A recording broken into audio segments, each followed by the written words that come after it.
I'm sure a lot of my subs have been waiting for me to finally get around to reviewing this for ages, but to be honest, I've kind of been avoiding this one, because no matter what kind of logic or reason I could present, I was certain for the longest time that nothing good would come out of it, as I'd be swamped by a horde of Sonic fanboys who will eagerly slurp down whatever the developers of games like this would shove down their throats. But whatever, let's get on with this. Sonic 4 is not by any stretch flat out bad, it's just lukewarm. In some areas it excels, and in others it just sputters and dies. Let's look at the technicalities first. The level design was quite unusual for its time considering who was designing it. Dimps, the minds behind Sonic Advance, Rush, and so on were the driving force behind this. So let's have a brief history lesson. Sonic Advance was actually a pretty damn good game. It was a tad slow at some points, but it had a great mix of cleverly laid out platforming, lots of places to explore, and speed to make it all consistently fast-paced most of the time. Damn it, they even got the physics right that time. Some complained about the game's difficulty and said it was tedious because their tiny brains couldn't appreciate the design, so to accommodate these plebes, Dimps took a huge nosedive with Sonic Advance 2, possibly the worst 2D Sonic game I've ever played, or at least the dumbest. There is so little thought put into the design. It's just an endless, uninspired stream of loops and ramps and rails built with nothing more in mind than to make the players feel the rush constantly and nothing else.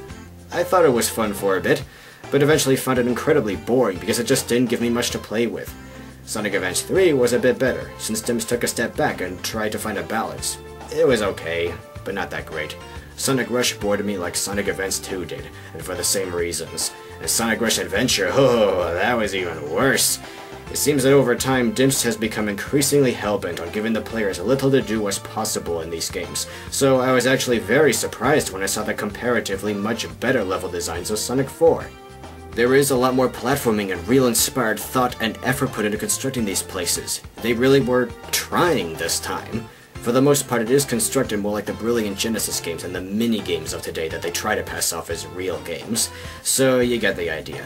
In that regard, Sonic 4 is one of the best games Dimps has ever produced, but not so much in other regards. If you've seen my other videos, I don't need to keep repeating the stuff about physics and rolling and rebound and momentum and whatnot. Let's just say it's all totally messed up this time. The physics of this game were not modeled after the simple yet revolutionary physics of the Genesis games. Rather, it's modeled after Sonic Rush. It moves and plays like them. Some might not see this as a bad thing, but for those who want to feel like they're playing a Genesis game, this may be a very bizarre experience due to the detrimental physics. I haven't recorded some of the crazy-ass backwards things you can pull off in this mess, but so many other people have at this point that I shouldn't even need to. What bothers me most is how a lot of fans really don't give a crap about how the game plays. They dismiss any complaints about the physics and act like it's not really such a big deal. But it is. We're not talking about the color of Sonic's eyes, we're talking about how the game functions, how it works. This is a core of Sonic's gameplay, and it's what ultimately defines a Sonic game. Nothing is more important than the physics, and that's the part of this game that feels like it got the least attention. If this was just another Rush, then it would only be typical for it to play like a Rush game, but it's not supposed to be. And don't try telling me the Rush gameplay is just a sleeker, updated incarnation of the Genesis gameplay, and this is somehow a step forward, like these wonky new physics are some kind of improvement or upgrade that's supposed to make this fresh and new, or even better than the classics. If anything, the way Sonic moves and the way the game responds to his movements are flimsy, clunky, and much more primitive than the physics of the Genesis games ever were. I'm not saying this as a retro fanboy. This game really is programmed badly. Overall, it's terribly glitchy and not structurally sound. You can still pull off some cool tricks, but even so, it's very forced, and if you do manage to do anything cool in this game, it may feel more like an accident than anything skillful on your part, because the game just isn't built for such things to be natural. Half of the things you can do, like sticking to a wall or hanging diagonally from the inside of a corner of a loop, should not be possible. And the simple fact that they can happen so easily, makes this game look bad. And because you can't do a lot of the things you can do in the classics, you have to rely on speed boosters to carry you along because the programmers have made it harder to get anywhere on your own, so they threw lots of these things in there to compensate and give you a helpful little nudge. Yes, there have been boosters and other such scripted events right from the beginning, but in the classics they were used very sparingly, if not rarely. This time, they're everywhere. If the physics worked properly and one could get around properly, chances are there wouldn't be so many of these crude things plastered all over the place. There are a few more springs than I should like too, and a lot of them are in places where they really don't even need to be, but they're there to help ease inexperienced players along their way. This almost constant overdose and badgering of springs and boosters are there to make the game easier by giving the player less to do on their own, because the game will take care of half of it for them. See, this is why a lot of gamers who don't find Sonic games appealing feel that way, because they watch other people breezing through these games, and they can't tell if the player is doing all the work, or if the game itself is most of the time. And no, I'm not suggesting that if the player were to just plop the controller down on the floor in the middle of the game, it would finish itself for them.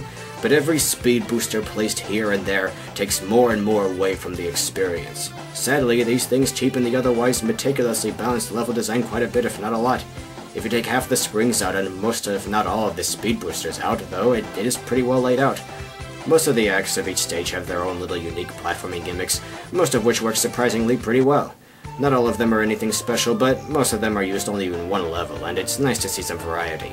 The special stages I actually like quite a lot, though some bits of them here or there are kinda cheap. They aren't tremendously hard to beat though. It's actually harder scrounging up enough rings in certain levels to get to them, though that really isn't saying much. Being able to play a Super Sonic is awesome and very rewarding. Thanks for that, SEGA. Sonic's controls and mechanics are finicky all around. He's not unplayable or even that hard to get used to, but they did a pretty lackluster job programming Sonic himself.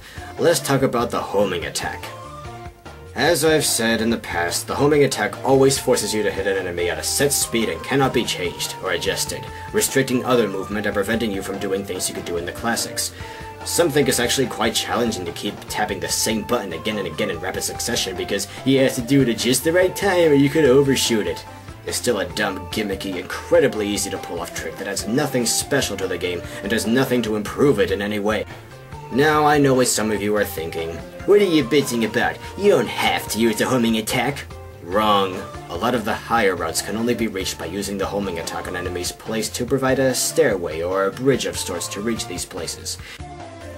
There's even that stupid, obnoxious uncurling animation that makes you vulnerable in the air, so if you want to hit an enemy without hurting yourself, there's no other way to do this. It's still optional most of the time, but even then, there are a few jarring choke points where you must cross a bottomless pit in order to advance, and the most efficient, if not the only way to make it across, is by using the homing attack to keep yourself alive. Sometimes, you really do have to use it. Plus, doing it with no enemies around just flings you through the air, so it's an extremely convenient way to get an instant burst of speed at almost any time, instead of having to work for it by naturally building it up. Some might think this is pretty cool, but I think it dumbs the game down even further. Plus, it is a pain for anyone who wants to avoid using it to have to train themselves to never push a certain button by accident. It also makes the bosses ridiculously easy to beat. Now that we've gotten the most important things out of the way, I suppose we'll talk about all the other stuff, which is pretty important too. The graphics are... yeah, they're kinda nice, but everything feels kinda stiff. The 3D backgrounds look pretty cool, but the foregrounds are kinda bland. Patches of grass look more like metal or plastic, and overall the layers leading from the foreground to the background look more like sheets of construction paper sliding over each other than anything else. It's still okay, and some places are quite pretty, mostly due to the sometimes amazing backgrounds, but otherwise I don't think it's anything remarkable. The enemies, the bosses, and even the zones themselves are all rehashes from earlier games. The Bandic's updated forms look pretty cool, but this is a cop-out to me. See, if this is supposed to be some kind of sequel to the other games, then it should build upon what's already there, but take us to new places, and feel new. This doesn't, really. I hate to make comparisons like this, but did Nintendo call Super Mario Bros. Wii arguably a similar rehash of that series? Super Mario 4 or 5 or whatever? No, because it's not a sequel, it's just a successor. Now if they dropped the 4 from this title and called it Sonic the Hedgehog Returns, or Rebirth, or Neo, or something like that, it would feel much more appropriate. But hey, I guess that's just me. The only creative boss I could think of is the Lost Labyrinth boss. Everything else is either rehashed, upgraded a little bit, or sometimes downgraded. The final boss is pretty tough, but disappointing. And now for Sonic himself. I get that we're not supposed to nitpick his new design, but here's what I find iffy about this. Since Sonic Adventure and so on, Sonic has slowly and gradually gotten taller and leaner, eventually leading to how he looks now. Some assume the idea is that he's aging through these games, starting as a kid in the classic games and becoming an adult in the modern games. I think it's bullshit, but let's say that is how it really is. If this is supposed to take place between Sonic 3K and Sonic Adventure, shouldn't his growth reflect that? Wouldn't it make more sense for him to be somewhere between his ages in those games? If this is supposed to take place years and years after the classics, okay, but apparently this is but a measly few weeks after the end of Sonic 3K, so why does he look like he appeared from the distant future? For a while, Sega tried to convince us that this is what classic Sonic would naturally look like in a new Genesis game. That if you take the classic Sonic model and give him new graphics, he just turns into this. Are you kidding me? I guess they were, because Sega seems to have dumped that idea with Sonic Generations, in which classic Sonic is supposedly a younger Sonic, and modern Sonic is his adult form because it's a time travel story. Sega just can't make up their mind. Even if you think Sonic's appearance is trivial and no one should care about how he looks, at the very least you have to admit that his massive growth spurt in Sonic 4, his regression in Sonic Adventure, and his growing up in the modern games is, at the very best, a gigantic plot hole, if nothing else. I won't complain about Robotnik's appearance in Sonic 4 because all he did was start wearing goggles and a new jacket. That I find believable, especially since it doesn't interfere with anything in Sonic Adventure, though the name Eggman does. I know, he's always been called Eggman in Japan, and you see his name plastered on his spaceships in the classics. Even so, he called himself Robotnik in Sonic Adventure in the English script, and Sonic called him a talking egg to insult him. Eventually, everyone started calling him similar things, so he later adopted the name Eggman despite them. If that's so, why is it in the English version of Sonic 4, he is proudly calling himself Eggman before that ever happened? I guess they just completely forgot about the other games and expect us to do the same, and pretend that never happened. Whatever, inconsistencies everywhere. I will say, if nothing else, I am bothered by the way Sonic apparently smiles with glee when he dies. Or maybe he's just too stupid to realize that. And his eyes, ugh. The problem isn't that he has irises. His pupils have been shrunk down so much that he just looks kind of miffed when you stare at him. I'm not saying this because I'm nostalgic for the classic Sonic, no. In this game, modern Sonic just isn't nearly as expressive, or easy to connect with, at least for me. I actually think he looks kinda scary, like he's on a buzz or something. If they just made his pupils a bit bigger, he'd look considerably more cheerful and lively. But whatever, enough of that. The music is a mixed bag. Some of these tracks feel like a tender hug from an old friend, and some just don't go anywhere. The dying cat synthesizers are crude, and I can't help wondering how cool it would be for them to compose these songs so they sound more like real instruments. Doesn't have to be rock, just something. I like some of these tunes, though a lot of them don't have much kick or flair, and can be quite repetitive and loop very quickly. In this review, I'm playing some of these tunes I like more than others, so you can guess which ones I think are better. The Wii version has a different soundtrack, which, while it is supposed to be a downgrade, I actually think some of these mixes are much cooler and more intense than the supposedly better PS3, Xbox 360 soundtrack. Overall, I think Sonic 4 is a disappointment.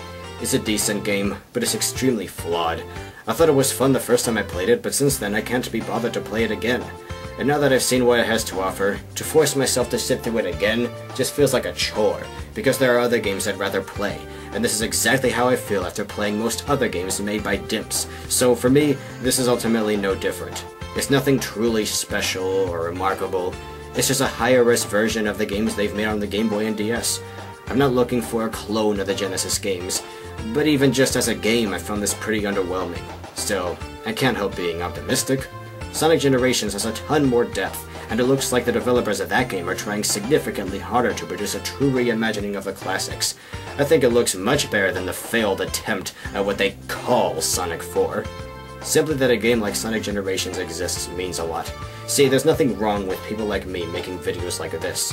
As long as friends like me keep calling Sega out on their slip-ups and saying, "Hey, Sega, look, you're doing it wrong," chances are they'll continue listening to us and gradually improve their games more and more. If not, they likely wouldn't even be making a Sonic Generations and would settle for something like this. But who knows? Sonic Generations will probably be a great game. Maybe they can fix the physics and gameplay. And if they do continue Sonic 4 and make an episode 2, maybe they'll model the physics and designs of that game after the completed Sonic Generations. Maybe they'll even eventually release the entirety of Sonic 4 with new levels and make a special edition of sorts, with more polished gameplay and dump out all those silly speed boosters and whatnot from the first episode. So, yeah, that's all I really have to say now. I hope you guys found something to enjoy in this video and can understand what I'm trying to say. Toodles!